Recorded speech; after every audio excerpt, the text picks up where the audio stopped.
നമസ്കാരം, ഞാൻ സുനിൽ സുന്ദർ. എൻ്റെ ചാനലിലേക്ക് നിങ്ങൾക്ക് എല്ലാവർക്കും സ്വാഗതം. ഇന്ന് ഞാൻ പറയുന്നൊരു പ്രേതാനുഭവ കഥയാണ്. പ്രേതാനുഭവ കഥ കേൾക്കാനാണ് എല്ലാവർക്കും താല്പര്യം. എന്നാൽ ഞാൻ എൻ്റെ ചാനലിൽ കൂടി ജ്യോതിഷപരമായ വാസ്തുപരമായിട്ടുള്ള കാര്യങ്ങളൊക്കെ പറയുന്നുണ്ട്. അതൊക്കെ നമുക്ക് അത്യാവശ്യം അറിഞ്ഞിരിക്കേണ്ട കാര്യങ്ങൾ തന്നെയാണ്. എല്ലാം കാണണം. അപ്പം ഇന്ന് ഒരു പ്രേതാനുഭവ കഥയാണ് പറയുന്നത്. നിങ്ങൾക്ക് ജ്യോതിഷപരമായ വാസ്തുപരമായ എന്തെങ്കിലും കാര്യങ്ങൾ അറിയണം, അത് ഞാൻ പറഞ്ഞാൽ മതി എന്നുണ്ട്. ഇപ്പോൾ ഈ സ്ക്രീനിൽ എഴുതി കാണിക്കുന്ന എൻ്റെ ഓഫീസിലെ ഓൺലൈൻ ബുക്കിംഗ് നമ്പറാണ്. ഈ നമ്പറിലേക്കാണ് നിങ്ങൾ വിളിക്കേണ്ടത്. ഒന്ന് രണ്ട് ചെറിയ കാര്യങ്ങളുണ്ട്, അതനുസരിച്ചാണ് നിങ്ങൾ ബുക്ക് ചെയ്യണം. അങ്ങനെ ബുക്ക് ചെയ്താൽ നിങ്ങൾ ചോദിക്കുന്ന ജ്യോതിഷപരമായ വാസ്തുപരമായ കാര്യത്തിൻ്റെ മറുപടി ഞാൻ ഒരാഴ്ചയ്ക്കുള്ളിൽ തരാം. അതിനുശേഷം നിങ്ങൾക്ക് എന്നെ തിരിച്ച് വിളിക്കുകയും ചെയ്യാം. നമുക്ക് നേരിട്ട് സംസാരിക്കാം. അപ്പം പ്രേതാനുഭവങ്ങൾ എല്ലാവർക്കും വളരെ ഇൻട്രസ്റ്റ് ആയിട്ടുള്ള, അതായത് കേൾക്കാൻ വളരെ രസമാണ്. പേടിക്കുന്ന വിധത്തിലുള്ള സംഭവങ്ങളാണ് പലർക്കും ആവശ്യം. പക്ഷേ നമ്മളിതിനങ്ങനെ പേടിക്കേണ്ട കാര്യമൊന്നുമില്ല. ഇതങ്ങനെ നമ്മളെ ഒരു രീതിയിൽ ഉപദ്രവിക്കുന്നതൊന്നുമല്ല. നമ്മുടെ ഉള്ളിലേക്ക് വന്നാൽ ചിലപ്പോൾ നമുക്കത് ബുദ്ധിമുട്ടുണ്ടാക്കാം എന്നുള്ളതേ ഉള്ളൂ. അപ്പോൾ ഞാനിത് പറയുന്ന നേരം ഒരു 100 കേസുകൾ നമ്മൾ കൈകാര്യം ചെയ്യുമ്പോൾ ഒരു 60-70 മാത്രമേ യഥാർത്ഥത്തിലുള്ള ഒരു ആത്മാവ് പ്രേതം ഉള്ളൂ. ബാക്കിയൊക്കെ മറ്റു പല വിഷയങ്ങളിൽ വരുന്നതാണ്. അതൊക്കെ പ്രേതമെന്ന് പറയുന്നതാണ്. ചിലവർക്ക് മാനസിക പ്രശ്നങ്ങൾ വരാം, ചിലവർക്ക് ഈ കുടുംബ പ്രശ്നങ്ങൾ വരുമ്പോൾ അത് ബാധയാണെന്നൊക്കെ പറഞ്ഞിട്ട് അതിൽ നിന്നൊക്കെ ഊരിപ്പോകാൻ ശ്രമിക്കുന്നവരുണ്ട്. പിന്നെ മറ്റു പല രഹസ്യ ബന്ധങ്ങൾ ഇങ്ങനെ നടത്തിക്കൊണ്ടു പോകാൻ വേണ്ടിയിട്ട് പ്രേതമാണെന്നൊക്കെ പറഞ്ഞു വരുന്ന അങ്ങനെയൊക്കെ ഒരുപാട് പേരുണ്ട്.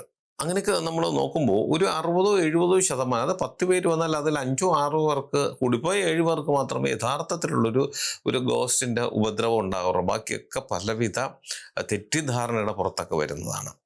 അപ്പം ഞാനിത് പറയാൻ കാര്യം, ഞാനിനി ഇന്ത്യക്കകത്ത് ഒരു 2-3 സംസ്ഥാനത്ത് മാത്രമേ ഈ പ്രേതത്തിനെ പിടിക്കാൻ പോകേണ്ടതായിട്ടുള്ളൂ. ബാക്കി ഏകദേശമുള്ള സ്ഥലത്തും പോയിട്ടുണ്ട്. ഇപ്പോൾ ദൂരെയൊക്കെ പോകുമ്പോൾ പലരും എന്നെ അറിയുന്നത് തന്നെ ഇപ്പം വന്നിട്ട് പേര് വിളിച്ചിട്ടോ ഒന്നും അല്ല അവർ കാണുന്നത്. മിക്ക ആൾക്കാരും വന്ന് മുഖത്ത് നോക്കിയിട്ട് പ്രേതം എന്നുവെച്ചാൽ പ്രേതം ഒഴിപ്പിക്കുന്ന ആളല്ലേ എന്നുള്ള രീതിയിലൊക്കെയാണ്. ഒരു പേര് പോലും അറിയില്ല എൻ്റെ. പക്ഷേ എങ്കിലും അവർക്ക് ഇതറിയാം, ഞാൻ ഇങ്ങനെ പ്രേതം പിടിക്കാൻ പോകുന്ന ആളാണെന്ന്. അതാണ്. അപ്പം ഏറ്റവും കൂടുതൽ ആൾക്കാർ കാണുന്നതും ഇതിനെക്കുറിച്ച് അറിയാൻ ആഗ്രഹിക്കുന്നവരും ഒക്കെയാണ്. പക്ഷെ എന്നാൽ ഒട്ടുമിക്ക ആൾക്കാർക്കും ഇതിനെ ഭയപ്പെടേണ്ട കാര്യം, ഭയപ്പെടുമ്പോഴാണ് യഥാർത്ഥത്തിലായാലും അല്ലെങ്കിൽ പോലും ഇത് നമ്മുടെ ശരീരത്തിനെ ബാധിക്കുന്നത്, നമ്മുടെ മനസ്സിനെ ബാധിക്കുന്നത്. അങ്ങനെ ഒരു സംഭവത്തിനെ കുറിച്ച് ഇന്ന് ഞാൻ പറയാം. ഒരു ബിസിനസ്സുകാരൻ, അയാളുടെ കുടുംബ വീട്ടിലാണ് താമസിക്കുന്നത്. ഒരുപാട് സ്വത്തും വസ്തുവകകളൊക്കെ ഉള്ളൊരു കുടുംബമാണ്. അദ്ദേഹത്തിൻ്റെ ഒരു പഴയ തറവാടുണ്ട്, വലിയ തറവാടാണ്, 4 കെട്ടുമൊക്കെ ഉള്ളത്. ആ വീട്ടിലാണ് അദ്ദേഹം താമസിക്കുന്നത്. അദ്ദേഹത്തിൻ്റെ അദ്ദേഹത്തിൻ്റെ ഭാര്യയ്ക്ക് ഗവൺമെൻറ് ജോലിയുണ്ട്. മൂത്ത മകനാണ്. മകൻ എഞ്ചിനീയറിങ്ങിന് പഠിക്കുന്നു. മകള് മറ്റേതോ സംസ്ഥാനത്ത് പോയിട്ട് മറ്റെന്തോ കോഴ്സ് പഠിക്കുന്നു. ഇങ്ങനെ വളരെ സന്തോഷമായിട്ടും സാമ്പത്തികമായിട്ടൊക്കെ നല്ല നിൽക്കുന്ന ഒരു കുടുംബം. ഇദ്ദേഹത്തിൻ്റെ ബിസിനസ്സുമായി ബന്ധപ്പെട്ട് പിന്നെ ഇദ്ദേഹത്തിന് തോന്നി ഇനി കുറച്ച് ഉൾപ്രദേശമാണ്, പക്ഷെ ഇവിടെ നിന്ന് കുറച്ചുകൂടി മുന്നിലേക്ക്, അതായത് ഒരു ഹൃദയഭാഗത്തേക്ക്, സിറ്റിയുടെ ഹൃദയഭാഗത്തേക്ക് അടുപ്പിച്ച് ഏതെങ്കിലും ഒരു ഭാഗത്ത് പോകണമെന്ന് തോന്നിയിട്ട് ഇദ്ദേഹം അത്രയൊന്നും പോയില്ലെങ്കിലും കുറച്ച് അങ്ങോട്ട് മാറിയിട്ട് ഒരു നല്ലൊരു സ്ഥലമൊക്കെ വാങ്ങിച്ചിട്ട് അവിടെ ഒരു നല്ല രീതിയിലൊരു വീടുമൊക്കെ വെച്ചു. നല്ല ഭയങ്കര മനോഹരമായിട്ടൊരു വീടും പൂന്തോട്ടമൊക്കെ. ഞാൻ പിന്നീട് പോയി കണ്ടാണ്. ഒരുപാട് സ്ഥലമുണ്ട്. നല്ല മതിലൊക്കെ കെട്ടി, വലിയ ഗേറ്റുമൊക്കെ ഇട്ട് നല്ല വീടൊക്കെ വെച്ച്. അപ്പം ഇദ്ദേഹം എന്ന് വെച്ചാൽ ഇത്രയും സമ്പത്തുണ്ടെങ്കിൽ പോലും വളരെ പാവമാണ്. എല്ലാവരുടെ അടുത്തും അദ്ദേഹം വിളിച്ച് കേട്ട് അങ്ങോട്ടും വിട്ടു. അദ്ദേഹത്തിൻ്റെ ഭാര്യയാണെങ്കിൽ അതിനേക്കാളും അപ്പുറമാണ്. അയാൾ ഇത് കാണിക്കുമെങ്കിൽ ഇവർ അതിനപ്പുറമാണ് കാണിക്കുന്നത്. അയാൾ 10 രൂപ കൊടുത്താൽ അവർ 20 രൂപ കൊടുക്കാൻ പറയും. അത്രയേറെ പാവമാണ്. അപ്പം അങ്ങനെയുള്ളൊരു ഭാര്യയും ഭർത്താവാണ്. അപ്പം ഇദ്ദേഹം ഇവിടെ ഒന്ന് വസ്തു വാങ്ങിച്ച് ഈ വീട് വെച്ച സമയം മുതൽ തന്നെ എല്ലാവരുമായിട്ട് കമ്പനിയാണ്. വൈകുന്നേരം എല്ലാവരും അവിടെ വരും, സാറിൻ്റെ അടുത്ത് കുശലാന്വേഷണം ചോദിക്കും, ഇദ്ദേഹം അങ്ങോട്ട് ചോദിക്കും. പലർക്കും ഒരുപാട് സഹായങ്ങളൊക്കെ ചെയ്യും. അങ്ങനത്തെ ഒരു വ്യക്തിയാണ്. അങ്ങനെ ഇദ്ദേഹത്തിൻ്റെ പാല് കാച്ചിനൊക്കെ എല്ലാ ആൾക്കാരും സഹകരിച്ചതാണ്. അപ്പോഴത്തേക്ക് കുട്ടികളൊക്കെ നാട്ടിലെത്തി, എല്ലാവരും അവിടെ ഉണ്ട്. പാല് കാച്ചി കഴിഞ്ഞ് കുറച്ച് ദിവസം അങ്ങോട്ട് കഴിഞ്ഞപ്പോൾ ഒരു ദിവസം ഇദ്ദേഹത്തിൻ്റെ ഒരു ഉച്ച കഴിഞ്ഞ് ഊണൊക്കെ കഴിഞ്ഞ് അങ്ങനെ ഇരിക്കുകയാണ്. അപ്പോഴത്തേക്ക് ഇദ്ദേഹത്തിൻ്റെ വീട്ടിൻ്റെ നടയിൽ ഗേറ്റിൻ്റെ അവിടെ കുറേ ആൾക്കാർ കൂടിക്കുന്നു. കുറച്ച് കൂടുതൽ ആൾക്കാരുണ്ട്. ആൾക്കാർ കൂടി നിൽക്കുന്നു. അപ്പം ഇദ്ദേഹം വിചാരിച്ച് എന്തെങ്കിലും സഹായമോ അല്ലെങ്കിൽ മറ്റെന്തെങ്കിലും ആവശ്യത്തിന് വന്നതാണ്. ഇദ്ദേഹം തന്നെ പെട്ടെന്ന് ഓടി ഗേറ്റിൽ വന്നിട്ട് നോക്കുമ്പോൾ പരിചയമുള്ള ആൾക്കാരുണ്ട്, പരിചയമില്ലാത്തവരൊക്കെ നിൽക്കുന്നു. ഗേറ്റ് തുറന്നു. എന്താണെന്ന് ചോദിച്ചു. സാർ, ഒരു ചെറിയൊരു കാര്യമുണ്ട്, പറയാൻ വേണ്ടി വന്നതാണ്. ശരി, വന്നോളൂ എന്ന് പറഞ്ഞ് ഇദ്ദേഹം ഇവരെല്ലാവരെയും വിളിച്ച് നേരെ വീട്ടിനകത്ത് കൊണ്ടുപോയി വീട്ടിനകത്തിരുത്തി അങ്ങനെ കാര്യം പറഞ്ഞു തുടങ്ങി. അപ്പം അതിൽ വന്നൊരു പുരുഷനാണ് ആദ്യം സംസാരിച്ചു തുടങ്ങിയത്. അദ്ദേഹം പറഞ്ഞത്, ഇരിക്കുന്നത് എൻ്റെ ഭാര്യയാണ്. അതായത് ഈ വന്നതിൻ്റെ കൂട്ടത്തിലിരിക്കുന്ന ഒരു സ്ത്രീ. അവരെന്ന് വെച്ചാൽ വളരെ അങ്ങ് ശോഷിച്ച് വളരെ മെല്ലിച്ച് വെള്ളം കുടിച്ചിട്ട് ദിവസങ്ങളായെന്ന് തോന്നും. അത്രയേറെ അങ്ങ് അവശതയോടുകൂടി അങ്ങനെ വെറുതെ അങ്ങനെ കുനിഞ്ഞ് ഇരിക്കുകയാണ് ആ സ്ത്രീ. വളരെ ക്ഷീണിതയാണ്. അതിൻ്റെ ഭാര്യയാണ് സാർ. ഞങ്ങൾക്ക് ഒരേ ഒരു പെൺകുട്ടിയെ ഉണ്ടായിരുന്നുള്ളൂ. അവൾ കുറച്ച് വർഷങ്ങൾക്ക് മുമ്പ് മരണപ്പെട്ടു. അപകടത്തിലോ അസുഖം വന്നോ എങ്ങനെയോ അന്നല്ല കുട്ടി മരണപ്പെട്ടു പോയി. 20-21 വയസ്സ് പ്രായം ഉണ്ടായിരുന്നു. അന്നു മുതൽ ഇവളുടെ ഒരു അവസ്ഥ ഇതാണ്. എൻ്റെ അടുത്ത് പോലും ശരിക്ക് സംസാരിക്കില്ല. ഇരിക്കും, ജീവൻ നിലനിർത്താൻ വേണ്ടി ആഹാരവും വെള്ളവും കഴിക്കും, അല്ലാതെ ഒന്നുമില്ല. എപ്പോഴും മകളെക്കുറിച്ചുള്ള കാര്യം പറഞ്ഞ് വാ തുറന്നാൽ മകളെക്കുറിച്ചുള്ള കാര്യങ്ങൾ, മകളുടെ ചിന്ത, മകളുടെ വസ്ത്രങ്ങൾ, അവളുടെ ബാക്കി പുസ്തകങ്ങൾ, അത് ഇത് അവൾ ഉപയോഗിച്ചതെല്ലാം ഇന്നും കൂട്ടി ഒരു മുറിക്കകത്ത് വെച്ചിട്ട് അതിനകത്താണ്, അതിനിടയ്ക്കാണ് ഈ സ്ത്രീ കയറി കിടന്ന് ഉറങ്ങുന്നത് പോലും. അത്രയേറെ ഇപ്പോഴും ആ മകള് ഇവരുടെ മനസ്സിൽ ഇങ്ങനെ നിൽക്കുകയാണ്. അപ്പോൾ ചില ആൾക്കാർ പറഞ്ഞു, ഇവിടെ ഇതിലെ പോയപ്പോഴത്തേക്ക് സാറിൻ്റെ മകളെ കണ്ടാൽ എൻ്റെ മരിച്ചുപോയ മകളെപ്പോലെ ഇരിക്കുന്നു എന്ന് പറഞ്ഞു. അങ്ങനെ ഒരുപാട് പേര് വന്ന് പറഞ്ഞപ്പോൾ ഞാനും ഇന്ന് രാവിലെ വന്നൊന്ന് കണ്ടപ്പം സാർ ഞാൻ അത്ഭുതപ്പെട്ടു പോയി. എൻ്റെ മകൾ മരിച്ചിട്ടില്ല എന്ന് തോന്നുന്നു. അവളുടെ അതേ പ്രായം, അതേ നിറം, അതേ കണക്കുള്ള ചിരിയും, ഈ പൂന്തോട്ടത്തിലെ ആ കുട്ടിയും കുട്ടിയുടെ സഹോദരനായിട്ട് ഓടിക്കളിക്കായിരുന്നു. അതൊക്കെ കണ്ടപ്പോൾ എൻ്റെ മകളുടെ അതേ പ്രസരിപ്പാണ് ഞാൻ കണ്ടത്, അതേ രൂപം തന്നെ. അങ്ങനെ ഞാൻ പോയി ഭാര്യയോട് പറഞ്ഞു, നമ്മുടെ മകൾ മരിച്ചിട്ടില്ല, ഇന്ന ഭാഗത്തുണ്ട് എന്ന്. അത് കേട്ട സമയം മുതൽ അവൾക്കിത് കാണണമെന്ന് പറഞ്ഞ് അങ്ങനെ ഞങ്ങളെല്ലാവരും കൂടി വന്നതാണ് സാർ. എൻ്റെ ഭാര്യയ്ക്ക് ആ മകളെ ഒന്ന് കാണിച്ചു കൊടുക്കണം. ഇതായിരുന്നു അദ്ദേഹത്തിൻ്റെ ആവശ്യം. പക്ഷെ ഈ ആവശ്യം കേട്ടപ്പോൾ ഇദ്ദേഹം പിന്നെ എന്നോട് പറഞ്ഞാണ്, പക്ഷെ അദ്ദേഹത്തിന് എന്തോ ഒരു വല്ലായ്മ തോന്നി. കാര്യം സ്വന്തം മകളല്ലേ. അപ്പം സ്വന്തം മകളെ ഒന്ന് കാണണമെന്ന് പറഞ്ഞാൽ കുഴപ്പമില്ല, പക്ഷേ മരിച്ചുപോയ മകളുടെ സ്ഥാനത്ത് കണ്ടു, അതുപോലെ ഇരിക്കുന്നു എന്ന് പറഞ്ഞപ്പോൾ ഇദ്ദേഹത്തിന് ഒരു പേടിയും തോന്നി. പിന്നെ എന്തായാലും ആരെന്ത് പറഞ്ഞാലും അദ്ദേഹം പറ്റില്ല എന്ന് പറയുന്ന ഒരു മനുഷ്യനല്ല. പക്ഷെ ഭാര്യ ഉണ്ടായിരുന്നു. ഭാര്യ ഇദ്ദേഹമാണ് കേട്ടോണ്ടുന്നത്. കുട്ടികളില്ല, കുട്ടികൾ മുകളിലത്തെ നിലയിൽ എന്താണ്, അവരിതൊന്നും അറിയുന്നില്ല. അപ്പം ഭാര്യയും പറഞ്ഞു, എന്തായാലും അവരമ്മയല്ലേ, നമുക്ക് കാണിച്ചു കൊടുക്കാം, വേറെ കുഴപ്പമൊന്നുമില്ല എന്ന് പറഞ്ഞു. അപ്പം ഭാര്യയുടെ സപ്പോർട്ട് കൂടെ ആയപ്പോഴത്തേക്ക് ഇദ്ദേഹത്തിൻ്റെ സംശയം ഒന്ന് മാറ്റി വെച്ചിട്ട് ഇദ്ദേഹം മകളെ വിളിച്ചു. മകള് വന്നു. ഈ വാതിലിൻ്റെ അവിടെ നിന്നപ്പോഴത്തേക്ക് ഈ നിന്നവരെല്ലാം അന്തം വിട്ട് നോക്കണം. അപ്പം ഈ റോഡിൽ കൂടെ പോയി കണ്ടവരെല്ലാം, റോഡിൽ കൂടെ പോകുമ്പോൾ ഈ കുട്ടിയെ കണ്ടവരെല്ലാവരും ഈ കുട്ടിയെ ആദ്യമായിട്ട് കാണുന്ന ഇപ്പോഴാണ്, ഈ അടുത്ത് വെച്ചിട്ടാണ്.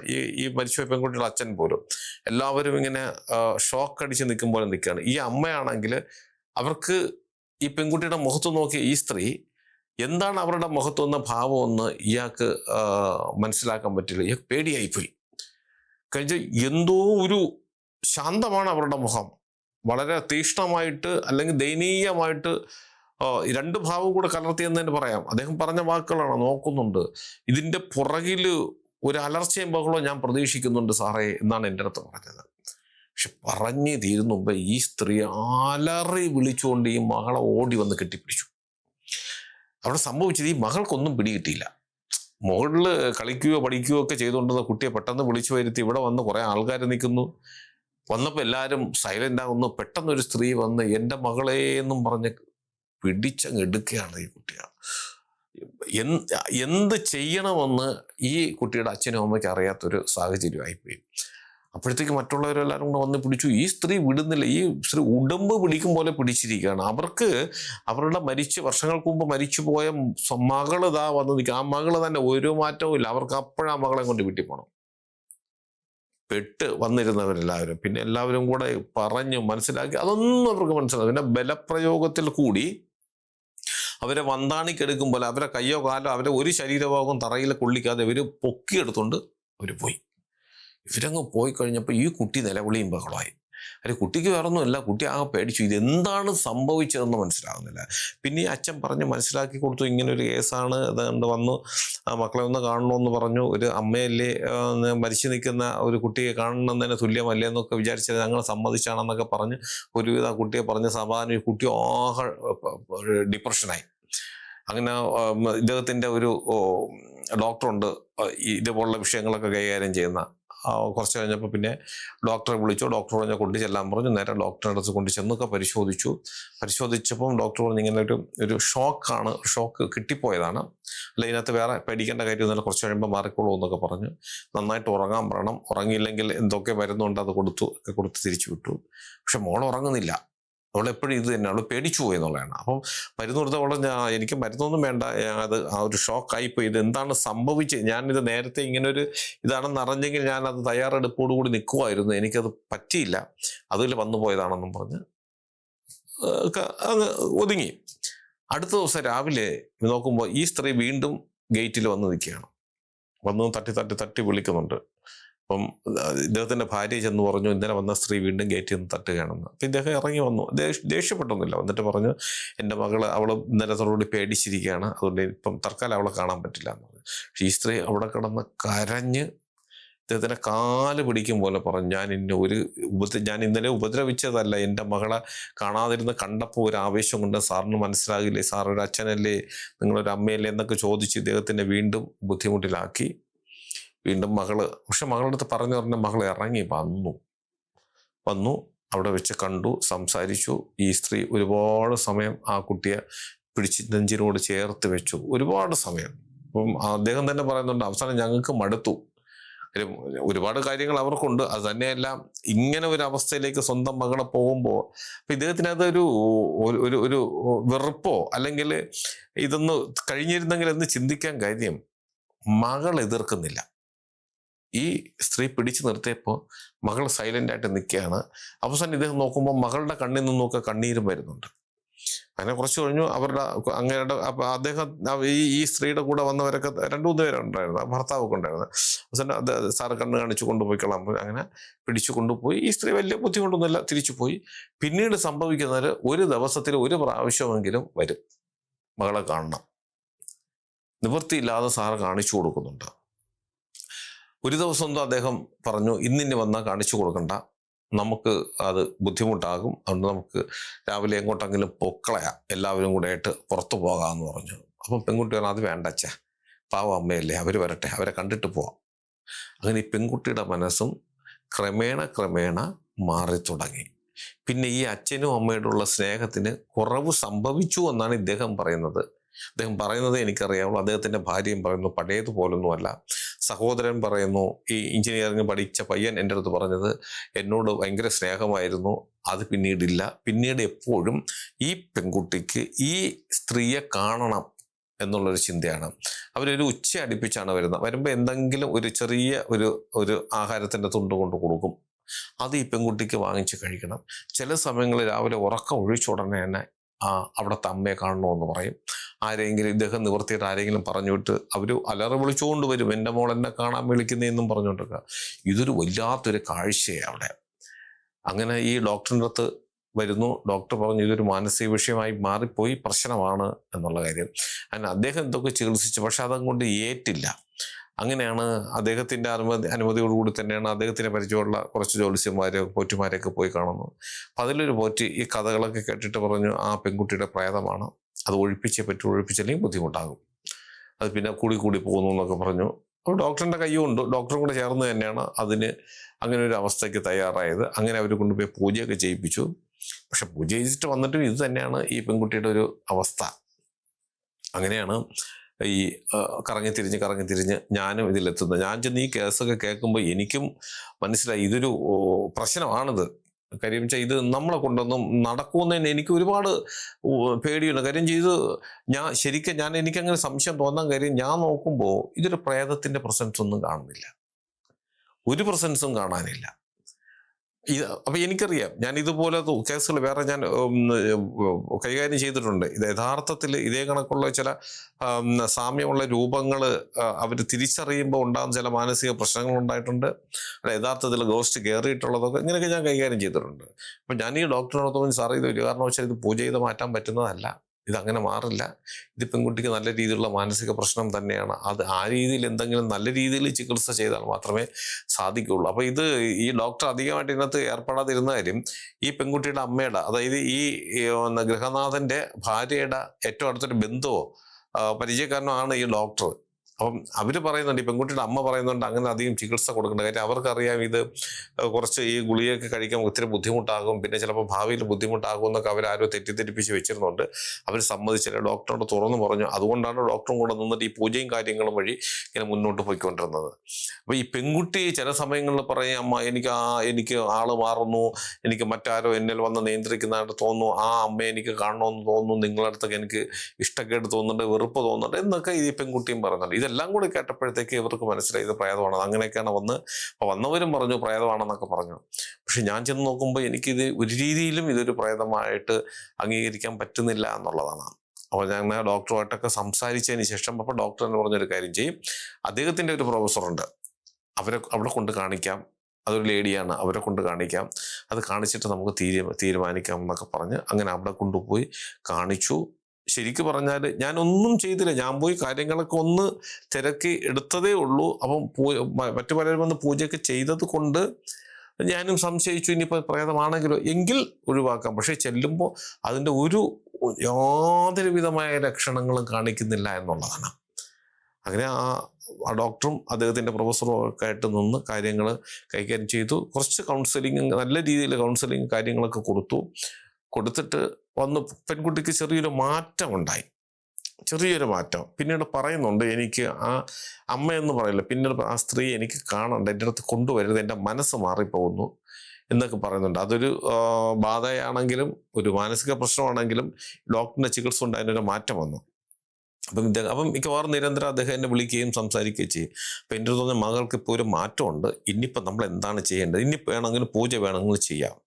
അപ്പം ഞാൻ പറഞ്ഞു, സാർ ഒരു കാര്യം ചെയ്യും, ഇനി പൂജ വേണമെങ്കിൽ ഞാൻ വന്ന് ചെയ്തുതരാം, പക്ഷെ പൂജ ചെയ്തുകൊണ്ട് മാത്രം മാറില്ല. മരുന്ന് വേണമെങ്കിൽ ഡോക്ടർ തരും, മരുന്ന് കഴിച്ചുകൊണ്ട് മാത്രവും കാര്യമില്ല.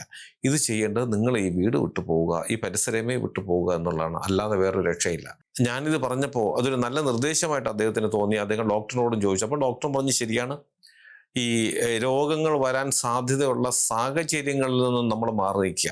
ഇപ്പം രോഗത്തിനെ ചികിത്സിക്കുന്നതിനോടൊപ്പം അത് വരാൻ സാധ്യതയുള്ള ഭാഗങ്ങളിൽ നിന്നും മാറി നിൽക്കുമ്പോൾ ഇത് പൂർണ്ണമായിട്ടും പോകും. പിന്നീട് ആ പെൺകുട്ടിക്ക് പഴയ ആ ഒരു ബോധം തിരിച്ചു കിട്ടിയാൽ പിന്നീട് നമുക്ക് തിരിച്ചു കൊണ്ടുവരാം. അതുകൊണ്ട് എന്തായാലും ഇത് തന്നെയാണ് നല്ലത്, നിങ്ങൾ അവിടെ നിന്ന് മാറിക്കൊള്ളാൻ പറഞ്ഞു. അദ്ദേഹം വീട് വിറ്റില്ലെന്നാണ് എനിക്ക് തോന്നുന്നത്. എന്തായാലും അവിടെ നിന്നെല്ലാം കെട്ടിപ്പറക്കി അവർ മറ്റൊരു ഭാഗത്തേക്ക്, ഇനി പഴയ വീട്ടിൽ അറിയില്ല, അല്ലാതെ അവിടെ നിന്ന് മാറി അവർ.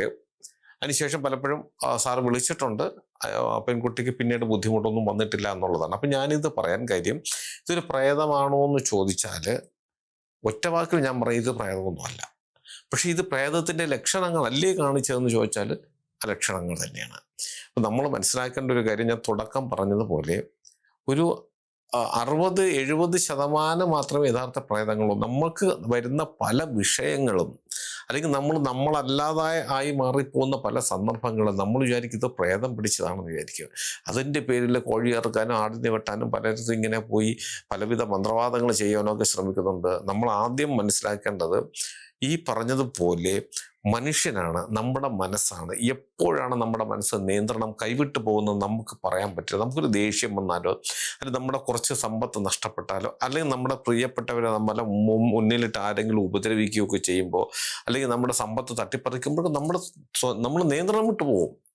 പക്ഷേ നമ്മൾ ശ്രദ്ധിക്കുക, അധികം ദേഷ്യം വരാതെ നമ്മൾ മുന്നോട്ട് പോവുക. അല്ലെങ്കിൽ ഇതുപോലുള്ള ഇപ്പം ഈ കുട്ടിക്ക് സംഭവിച്ചില്ലേ, ഇത് അപൂർവമായിട്ട് സംഭവിക്കുന്ന കേസ് കെട്ടുകളാണ്.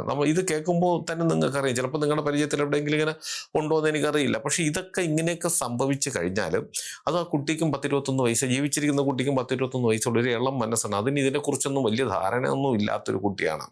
അപ്പം ആദ്യം അതൊന്ന് പതറിപ്പോയി. കാര്യം വെച്ചാൽ രണ്ടാമത്തെ നിലയിൽ നിന്നും അച്ഛനും അമ്മയും വിളിച്ചു ഇറങ്ങി വന്നപ്പോഴത്തേക്ക് ഒരു പരിചയമില്ലാത്തൊരു സ്ത്രീ വന്ന് കെട്ടിപ്പിടിക്കുക എന്നൊക്കെ പറയുമ്പോൾ നമ്മുടെ മനസ്സിൻ്റെ നിയന്ത്രണം വിട്ടുപോകുന്ന ചില ഘട്ടങ്ങളാണ്. പക്ഷെ എന്തായാലും അങ്ങനെ നിയന്ത്രണം വിട്ടിട്ട് പോലും ഈ മരിച്ചു നിൽക്കുന്ന പെൺകുട്ടിയുടെ ആത്മാവിനകത്ത് കയറിയിട്ടില്ല. അതിന് ഞാൻ ഗ്യാരണ്ടി കൊടുത്തു, അങ്ങനെ ഒന്നില്ല. അങ്ങനെ ഉണ്ടെങ്കിൽ പൂജയിൽ കൂടി നമുക്ക് മാറ്റാൻ പറ്റും. ഞാൻ അദ്ദേഹത്തിനോട് പറഞ്ഞത്, ഇത് പൂജ ചെയ്താൽ പോലും സാർ അത് മാറില്ല. അങ്ങനെയാണ് ഡോക്ടറെ അടുത്ത് കൊണ്ടുപോയി. പിന്നെ അവിടെ നിന്നാണ് ആ പ്രൊഫസറെ കാണിക്കുകയും അദ്ദേഹത്തിൻ്റെ നിർദ്ദേശപ്രകാരം കൊടുത്ത മരുന്നുകൾ വഴി ഒരു തെല്ല ആശ്വാസം ഉണ്ടായി. അതിനുശേഷം, അതായത് തെല്ല ആശ്വാസം എന്ന് വെച്ചാലും, ഈ മരിച്ചുപോയ പെൺകുട്ടിയുടെ അമ്മയെ കാണണ്ട, അതൊരു അന്യ സ്ത്രീയാണെന്നൊരു ബോധം അത് ഈ ഡോക്ടറിൻ്റെ കഴിവുകൊണ്ട് ഈ പെൺകുട്ടിയുടെ മനസ്സിലുണ്ടായി. അവിടെയാണ് വിജയം. അതുവഴി പിന്നെ നമ്മൾ പിടിച്ചു കയറിയത് പിന്നെ ഈ അന്തരീക്ഷത്തിൽ നിന്ന് ഈ ഒരു ദേശത്ത് നിന്ന് ആ പെൺകുട്ടിയെ നമ്മൾ അവിടെ നിന്ന് പറിച്ചു മാറ്റി എന്നുള്ളതാണ്. അത് മറ്റൊരു സാഹചര്യത്തിലേക്ക് പോയി മറ്റൊരു ചുറ്റുപാടിലേക്ക് ചെന്നപ്പോൾ ഇതൊക്കെ അതങ്ങ് മറന്നപ്പോൾ അതും പോയി, പ്രേതവും പോയി. പ്രേതമായിരുന്നെങ്കിൽ അതും പോയി എന്നുള്ളതാണ്. അപ്പം പ്രേതം എന്ന് പറഞ്ഞാൽ അത് നമ്മുടെ ഉള്ളിലേക്ക് വന്നാൽ അത് നമ്മുടെ മനസ്സിനെ നിയന്ത്രിക്കും. പിന്നെ അതിനെ നമുക്ക് പറിച്ചു മാറ്റാൻ കുറച്ച് ബുദ്ധിമുട്ടുള്ളതാണ്. പക്ഷേ ഈ പ്രേതമാണെന്ന് തെറ്റിദ്ധരിച്ച് ചെയ്യുന്ന കാര്യങ്ങൾ അത് ചെറിയ ഞുണുക്ക് പരിപാടികൾ കൂടി തീർച്ചയായിട്ടും ഡോക്ടർമാർക്ക് തന്നെ മാറ്റിക്കൊണ്ടുപോകാൻ സാധിക്കും. അതുകൊണ്ട് ഞാൻ എൻ്റെ വീഡിയോയിൽ എന്നും പറയുന്നുണ്ട്, നിങ്ങൾക്ക് എന്തെങ്കിലും ഒരു വിഷയം ഉണ്ടെങ്കിൽ ആദ്യം നിങ്ങൾ ഡോക്ടറെ കാണും, എന്ന് തന്നെയാണ് ഞാൻ പറയാറുള്ളത്. ഞാൻ മറന്നിട്ടൊന്നുമില്ല, ഓരോ വീഡിയോ നിങ്ങൾ കയറി നോക്കിക്കോളൂ. ആദ്യം നിങ്ങൾ ഡോക്ടറെ കാണും. കാരണം എന്ന് വെച്ചാൽ ഇതുപോലുള്ള വിഷയങ്ങൾ ഞാൻ പറയാറുണ്ടല്ലോ, ഇതുപോലുള്ള വിഷയങ്ങൾ ഒരുപാട് വരാറുണ്ട്. പകുതിയിൽ കൂടുതലും മറ്റതാണെങ്കിൽ പോലും ഇതുപോലത്തെ വിഷയങ്ങൾ വരാറുണ്ട്. അപ്പോൾ ഡോക്ടറിന് കൃത്യമായിട്ട് മനസ്സിലാകും മാനസിക പ്രശ്നമാണ്, ഇതും മാനസിക പ്രശ്നമായിരിക്കാമെന്ന് എനിക്ക് പ്രധാനമായി തോന്നാൻ കാര്യം, ആദ്യം ആ ഡോക്ടർ പരിശോധിച്ചിട്ട് ഇതൊരു ചെറിയൊരു ഷോക്കാണ് എന്ന് പറഞ്ഞതിൽ നിന്നുമാണ് എനിക്കും ഒരു ചിന്ത ഉണ്ടായത്. പിന്നെ ആ ഡോക്ടറിൻ്റെ വളരെ നല്ല സഹകരണം പറഞ്ഞു, അദ്ദേഹം അത് ഈ പെൺകുട്ടിയെ രക്ഷിക്കാൻ വേണ്ടിയിട്ട് കൂടെ നിന്ന് കാര്യങ്ങൾ ചെയ്തു എന്നുള്ളതുണ്ട്. കാരണം ഈ ഒരു അവസ്ഥ വളർന്നു പോയിരുന്നെങ്കിൽ പിന്നീട് ഒരിക്കലും ഒരു സ്വബോധത്തോടുകൂടി ഈ പെൺകുട്ടിക്ക് തിരിച്ചു വരാൻ സാധിക്കില്ല. പിന്നെ കാരണം ഒരു പൂജ ചെയ്ത് മാറ്റേണ്ട വിഷയമല്ല. അപ്പം ഇത് മോശമായ ഒരു അവസ്ഥയിലേക്ക് പോയാൽ തന്നെ നമുക്ക് പൂജ കൊണ്ടൊന്നും ഗുണമില്ല, അപ്പോഴും ഇത് മരുന്ന് തന്നെയാണ്. അപ്പോഴും പിന്നെ ഹൈ ഡോസ് മരുന്നൊക്കെ കഴിച്ചു കഴിയുമ്പോൾ പെൺകുട്ടിയുടെ ജീവിതം പോലും നാശമായി പോകുന്നൊരു സാഹചര്യം. അതുകൊണ്ടാണ് ഞാൻ പറയുന്നത്, ഇങ്ങനെ എന്തെങ്കിലും പ്രേതമാണെന്ന് തോന്നിയാൽ പോലും നിങ്ങൾ തീരുമാനിക്കരുത് ഇത് പ്രേതമാണെന്ന്. അത് ഡോക്ടർ തീരുമാനിക്കും. ഡോക്ടറിൻ്റെ അടുത്ത് കൊണ്ടുപോവുക, കൃത്യമായിട്ട് ഡോക്ടർ പരിശോധിക്കും. അതിന് പറ്റിയില്ല എന്നുണ്ടെങ്കിൽ മാത്രമേ ഡോക്ടർ മറ്റൊരു ഭാഗത്തേക്ക് കൊണ്ടുപോകാൻ പറയും. അങ്ങനെ കൊണ്ടുപോവുകയാണെങ്കിൽ നിങ്ങൾ കൃത്യമായി നല്ലൊരു കർമ്മിയെ കാണുക, കൊണ്ടുവച്ചിട്ട് അതിനെ ഒഴിവാക്കുക. അതിനെ ഒഴിവാക്കുമ്പോൾ ഈ പറഞ്ഞ ചൂരൽ വടി കൊണ്ടുള്ള അടിയോ കോഴി ഇറക്കലോ ആടിനെ ചവിട്ടിക്കീറലോ ഇതൊന്നുമല്ല, സാത്വികമായ രീതിയിൽ വേണം അതിനെ ഉപദ്രവിക്കാതെ. ഇതൊരു ശക്തിയാണ്, ഇതിനെ നമ്മൾ ഒഴിപ്പിച്ച് മാറ്റുക. കാരണം അങ്ങനെ ചെയ്താൽ പിന്നീട് ഒരിക്കലും നമുക്കിത് ഉപദ്രവം ഉണ്ടാവില്ല. ഇല്ലാതെ ഇതിനെ ഉപദ്രവിച്ച് മാറ്റുകയാണെങ്കിൽ അത് തക്കം പാർത്തിരുന്ന് ഏതെങ്കിലും ഒരു സമയത്തിന് നമ്മളെ തിരിച്ചടിക്കുമെന്നുള്ളതാണ്. ഇപ്പം ഞാൻ പറഞ്ഞല്ലോ, 100 പേര് വന്നാൽ അത് 60 70 മാത്രമേ സത്യസന്ധമായിട്ടുള്ള അല്ലെങ്കിൽ യഥാർത്ഥ പ്രേതങ്ങളുടെ ഈ പിടുത്തമുണ്ടാകാറുള്ളൂ. ബാക്കിയൊക്കെ ഇതുപോലുള്ള മാനസിക പ്രശ്നങ്ങൾ, പിന്നെ ഒരുപാട് ഉഡായിപ്പുകൾ വരുന്നുണ്ട്. അതിനെക്കുറിച്ചൊക്കെ ഞാൻ വീഡിയോ ചെയ്തിട്ടുണ്ട്, ഇനിയും ഞാൻ പറയാം. ഞാൻ ഈ പറഞ്ഞ സംഭവം നിങ്ങൾക്ക് എല്ലാവർക്കും ഉപകാരപ്രദമാകട്ടെ. നിങ്ങൾക്ക് ജ്യോതിഷപരമായ വാസ്തുപരമായ എന്തെങ്കിലും കാര്യങ്ങൾ അറിയണം, അത് ഞാൻ പറഞ്ഞാൽ മതി എന്നുണ്ടെങ്കിൽ ഇപ്പോൾ ഈ സ്ക്രീനിൽ എഴുതി കാണിക്കുന്ന എൻ്റെ ഓഫീസിൽ ഓൺലൈൻ ബുക്കിംഗ് നമ്പറാണ്. ഈ നമ്പറിലേക്ക് വിളിച്ചോളൂ. 1-2 ചെറിയ കാര്യങ്ങളുണ്ട്, അതനുസരിച്ച് നിങ്ങൾ ബുക്ക് ചെയ്യണം. അങ്ങനെ നിങ്ങൾ ബുക്ക് ചെയ്താൽ നിങ്ങൾ ചോദിക്കുന്ന ജ്യോതിഷപരമോ വാസ്തുപരമായ കാര്യത്തിൻ്റെ മറുപടി ഞാൻ നിങ്ങൾക്ക് തരാം. അത് കേട്ടിട്ട് നിങ്ങൾ എന്നെ തിരിച്ചു വിളിക്കുകയും ചെയ്യാം. അതുപോലെ നിങ്ങളുടെ വീടിനോ നിങ്ങളുടെ ഭൂമിക്കോ വാസ്തുദോഷമോ ഭൂമിദോഷമോ എന്തെങ്കിലും പ്രേതബാധ ദോഷങ്ങൾ ശത്രുദോഷങ്ങൾ അങ്ങനെ എന്തെങ്കിലും ഉണ്ട്, അത് ഞാൻ നേരിട്ട് അവിടെ വന്ന് കണ്ട് പരിശോധിച്ച് പരിഹരിക്കണമെന്നുണ്ടെങ്കിൽ നിങ്ങൾ ഈ നമ്പറിലാണ് വിളിക്കേണ്ടത്. അതിന് ഏത് ജില്ലയിലാണെങ്കിലും മറ്റൊരു സ്റ്റേറ്റിലാണെങ്കിലും സമയക്രമം അനുസരിച്ച് ഞാൻ അവിടെ വന്ന് ഞാൻ തന്നെ നേരിട്ട് വന്ന് കണ്ട് അതിനെ പൂർണ്ണമായി ഞാനത് ഒഴിപ്പിച്ച് തരികയും ചെയ്യാം. എന്നെ നേരിട്ട് കാണാൻ ഒരുപാട് പേര് വരുന്നുണ്ട്. വരേണ്ടത് തിരുവനന്തപുരം ജില്ലയിലാണ്. ഇവിടെ വരുന്നവരും ഈ നമ്പറിൽ വിളിച്ച് ബുക്ക് ചെയ്തതിന് ശേഷം മാത്രം വരാൻ ശ്രമിക്കുക. ഇതെൻ്റെ ഓഫീസിലെ ഓൺലൈൻ ബുക്കിംഗ് നമ്പറാണ്. ഇത് രാവിലെ 10 മണി മുതൽ വൈകുന്നേരം 5:30 മണി വരെ നിങ്ങൾക്ക് നമ്പർ വിളിച്ച് ബുക്ക് ചെയ്യാം. എൻ്റെ ചാനൽ സ്ഥിരമായിട്ടൊന്ന് കാണണം, സബ്സ്ക്രൈബ് ചെയ്യണം. എനിക്ക് വേണ്ടുന്ന എല്ലാവിധ പ്രോത്സാഹനങ്ങൾ തരിക വേണം. നിങ്ങൾക്കും നിങ്ങളുടെ കുടുംബത്തിലെ ഓരോ അംഗത്തിനും എല്ലാവിധ ഐശ്വര്യങ്ങളും സന്തോഷവും സമാധാനവും ദീർഘായുസ്സും ഈശ്വരൻ തരട്ടെ എന്ന് ആത്മാർത്ഥമായി പ്രാർത്ഥിച്ചുകൊണ്ട് തൽക്കാലം നിർത്തുന്നു. അടുത്തൊരു വീഡിയോയെ കാണുന്നവരെ എല്ലാവർക്കും നന്ദി, നമസ്കാരം.